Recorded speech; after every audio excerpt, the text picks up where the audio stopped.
A gray sky hung low over the quiet college town in the Midwest, rain pattering against the windows like unspoken regrets. At just 23, Alex Thompson trudged through the slick streets, his backpack heavy with textbooks and the weight of a world collapsing around him. Final year of law school, a grueling part-time job at the local diner, and the crushing debts his father had left behind after a sudden heart attack. It all felt like too much. Bills piled up, his mom's medical treatments ate away at their savings, and his little sister's dreams of college seemed farther away every day. But on that stormy afternoon, a single phone call shattered his routine and pulled him into a whirlwind he never saw coming. Alex Thompson. The voice on the other end was smooth, confident, laced with an authority that demanded attention. "This is Victoria Hale. We need to meet. It's about your financial troubles." Alex froze mid-step, rain dripping from his hood. "How do you know about that? Who is this?" "Enough to make a difference," she replied coolly. "Meet me at Hale's Cafe at 7 p.m. Don't be late." The line went dead, leaving Alex staring at his phone, heart racing with a mix of confusion and desperate curiosity. The cafe was upscale, a far cry from the greasy spoons Alex knew. Warm lights glowed against the rain-streaked windows, and the scent of fresh espresso wrapped around him like a temporary escape. There she sat in the corner booth, Victoria Hale, silver hair perfectly coiffed, dressed in a sharp blazer that screamed old money. She was 71, but her piercing green eyes held the fire of someone who'd conquered empires. "Sit," she said, gesturing. With a manicured hand, Alex hesitated, then slid in opposite her, his wet jacket dripping onto the floor. "Ms. Hale, what's this about?" She leaned forward, her gaze unwavering. "I know about the debts, the loans, your family's struggles. I'm offering a way out." Alex's brow furrowed. "And that is, marry me." The words hit like thunder. Alex blinked. Sure, he'd misheard. "What? You're joking?" Victoria's expression didn't waver. "No jokes, Alex. This is business. I'll clear every cent of your debt, secure your future, your family's too. In return, you become my husband. No romance required, just companionship, a name to share my legacy." Alex laughed nervously, shaking his head. "Why me? You don't even know me." "That's the point," she said, sipping her coffee.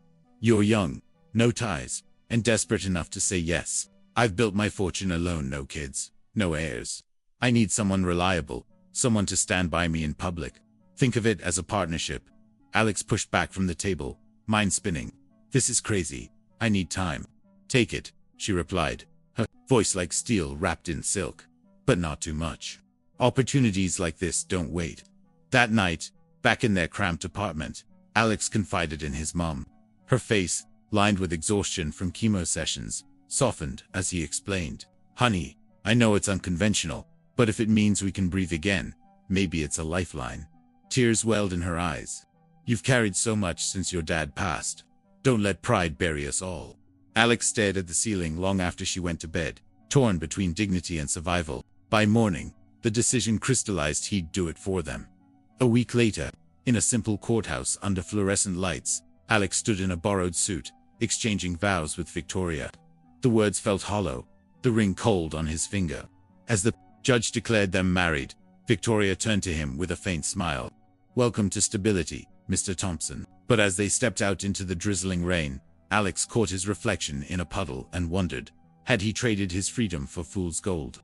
The Hale estate sprawled like a forgotten palace on the outskirts of town, towering oaks lining the drive, manicured lawns stretching into the horizon.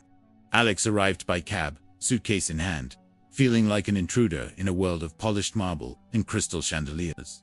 Victoria greeted him in the foyer, her posture impeccable. "Your room is ready? Dinner at 7. The housekeeper led him upstairs to a suite that screamed luxury plush carpets. A four-poster bed, views of rolling hills. Yet it felt sterile, like a hotel room untouched by life. Dinner was a silent affair at opposite ends of a massive oak. Table servants moved like ghosts, placing plates of gourmet salmon and roasted vegetables, adjusting. Victoria asked, her knife slicing precisely. "It's overwhelming," Alex admitted. "This place is a maze." She chuckled softly. "You'll navigate it, or not. Either way, you're part of it now." Curiosity gnawed at him. "You mentioned your late husband once. What happened?" Her fork paused. "He was in business. Crossed paths with your father years ago. Not all deals end well." Her tone darkened, eyes distant. Some grudges linger longer than you'd think. As days blurred into weeks, unease settled like fog. The staff whispered in corners, avoiding his gaze. Snatches of conversation haunted him. Why him? Does he know the real reason? She always has a plan. Poor kid won't see it coming. One rainy evening, wandering the vast library, Alex spotted a small, antique key on Victoria's desk. Amid scattered papers, heart pounding, he pocketed it, glancing over his shoulder. That night, it burned in his hand. What doors might it open? What secrets hid behind them? Under cover of midnight, Alex crept down the dimly lit hall, the key heavy in his palm. He found a locked door at the end, ornate and untouched. With a soft click, it swung open to a dusty study frozen in time. Photos of a younger Victoria with a stern man, presumably her husband, and stacks of yellowed documents. Rifling through them, Alex's blood ran cold. Legal papers detailing a botched investment between Victoria's husband and his own father. Accusations of betrayal, embezzlement. A letter in sharp script. Your greed destroyed us. My husband paid with his life then. The marriage certificate dated months before their meeting. And a journal, Victoria's handwriting revealing a chilling plot. He'll pay for his father's sins. Marry the son. Control the legacy. Exact the revenge. A creak behind him. Find what you were looking for. Victoria's voice sliced the air. Alex whirled. Papers scattering. This. This is about revenge. My dad. Her eyes narrowed. Stepping into the moonlight. Your father ruined us. Alex. Stole our future. Drove my husband to an early grave from the stress. Now, his son will help me rebuild our suffer. Alex's voice trembled with fury. I had nothing to do with that. This marriage is a lie. She smiled coldly. A necessary one. You signed the papers. Play your part, and you'll walk away rich. Cross me, and you'll regret it. Sleepless nights followed, Victoria's words echoing like a curse. But overhearing her on the phone one evening, finalized the transfer. He can't escape now, pushed Alex to action. He confided in the estate's longtime gardener, Mr. Ellis, a kind-eyed man who'd seen too much. Boy, she's a force of nature, Ellis whispered, driven by loss. But you're not the first, she's ensnared. Get out while you can. Alex reached out to his old law buddy, Ryan, under pretense. Hypothetically, can a contract be voided if it's based on deceit? Ryan's advice fueled his resolve. Sneaking into Victoria's office, Alex uncovered more an envelope to his father, brimming with venom. You left us bankrupt, my love dead from the heartbreak. Your family will feel the same. It wasn't just money.